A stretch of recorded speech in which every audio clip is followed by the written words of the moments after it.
Olá, o meu nome é Ana Feijão e hoje vou falar-vos da avaliação da estenose mitral no ecocardiograma transtorácico.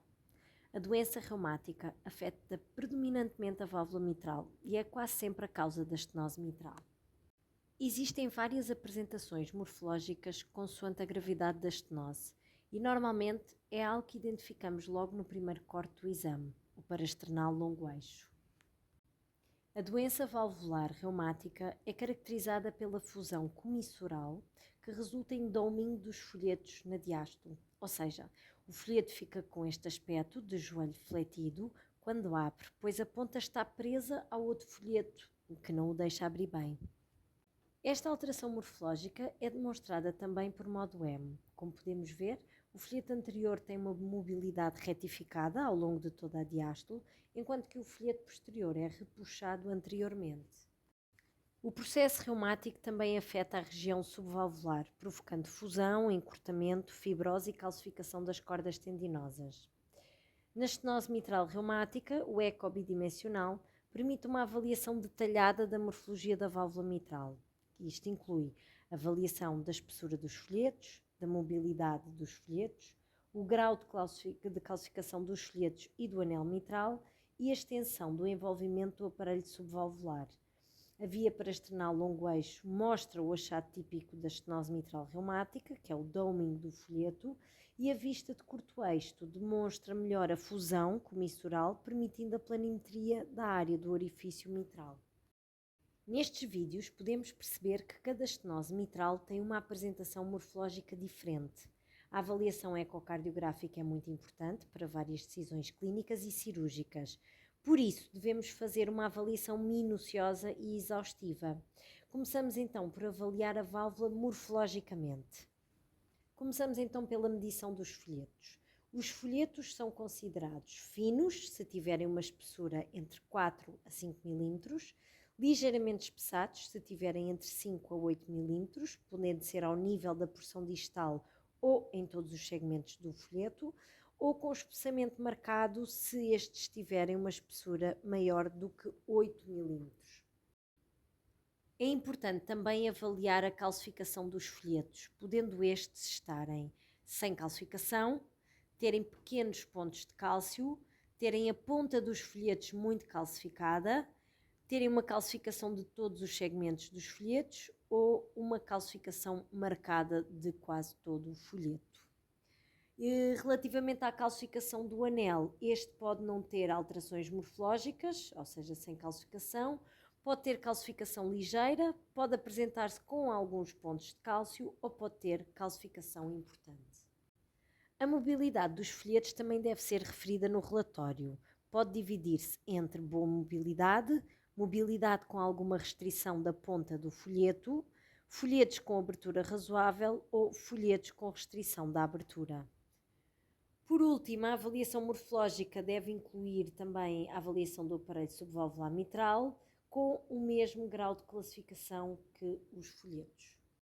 Outras alterações comuns na estenose mitral devem ser compreendidas para melhor orientar a quantificação da estenose em si. Caracteristicamente, existe uma proteção do ventrículo esquerdo, por isso, na estenose mitral é comum ver ventrículos esquerdos normais, com função conservada e sem grandes alterações, como podemos ver neste apical 4 câmaras. Já não se pode dizer o mesmo de todas as cavidades que ficam para trás da válvula mitral. A primeira a mostrar alterações é a aurícula esquerda, que normalmente dilata por aumento da pressão. Este aumento da pressão, juntamente com o baixo débito devido à válvula estenótica, resulta em estase do fluxo sanguíneo, aumentando assim a probabilidade de formar trombos. Os trombos estão localizados preferencialmente no apêndice auricular, mas também podem ocorrer no interior da cavidade, como trombo protuberante ou laminado. Os trombos na aurícula esquerda são mais comuns quando há fibrilhação auricular, mas também podem ocorrer mesmo em ritmo sinusal. Nos casos em que existe doença mitral, ou seja, existe estenose e regurgitação ao mesmo tempo, como neste exemplo do vídeo, sendo a regurgitação significativa, isto reduz bastante a probabilidade da existência de trombos. Mas tendo em conta o quadro clínico, a pesquisa de trombos é algo que deve ser feita com calma e precisão.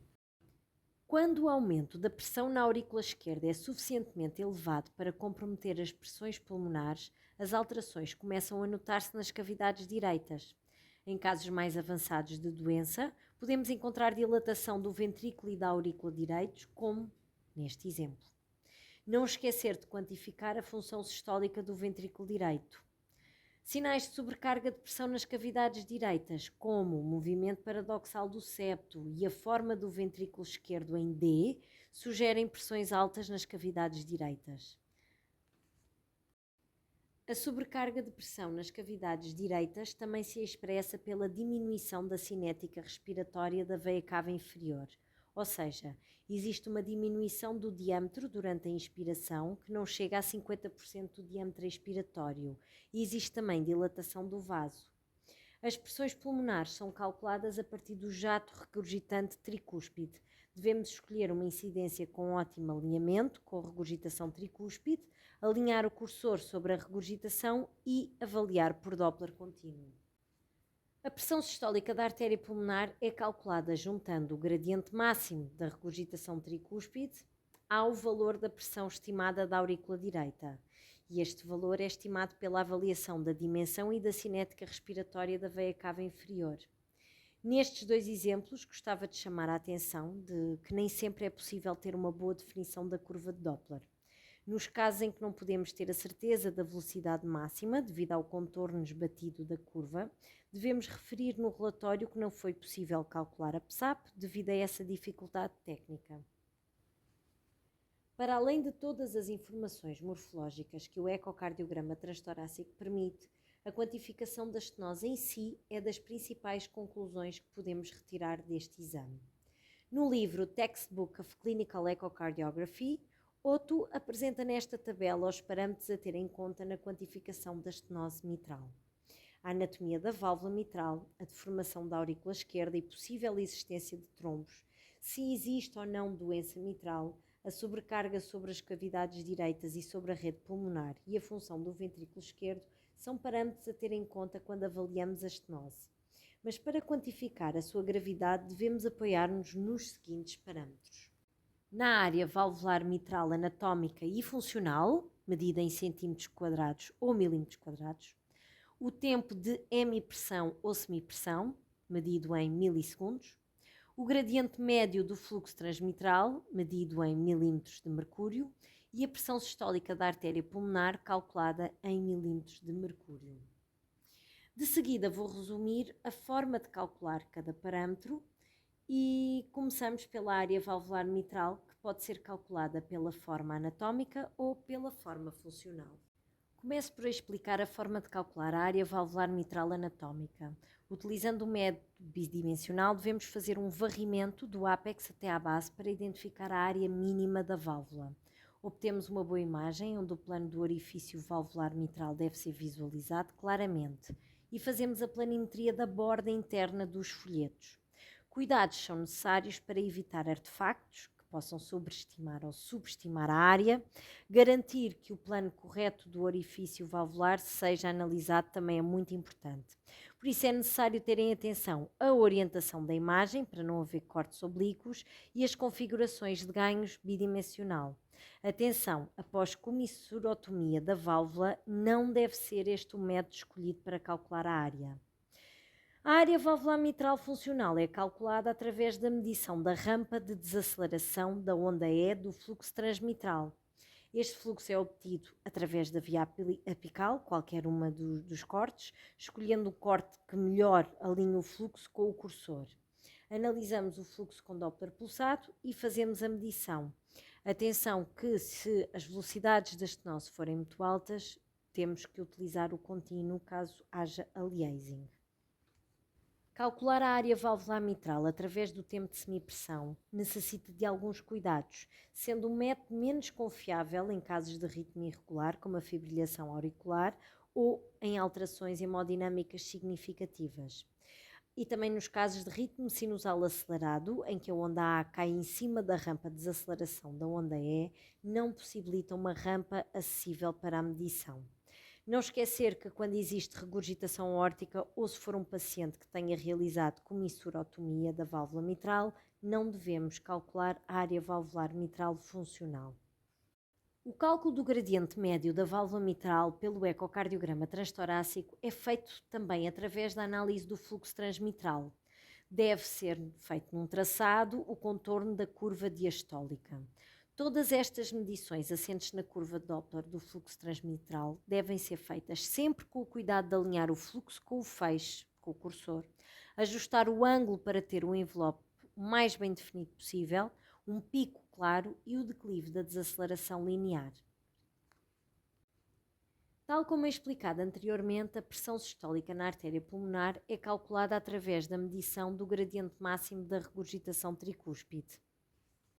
A área valvular mitral, calculada pela equação da continuidade, é calculada com base no princípio de que o volume de sangue que passa pela válvula mitral deve ser o mesmo que atravessa o trato de saída do ventrículo esquerdo.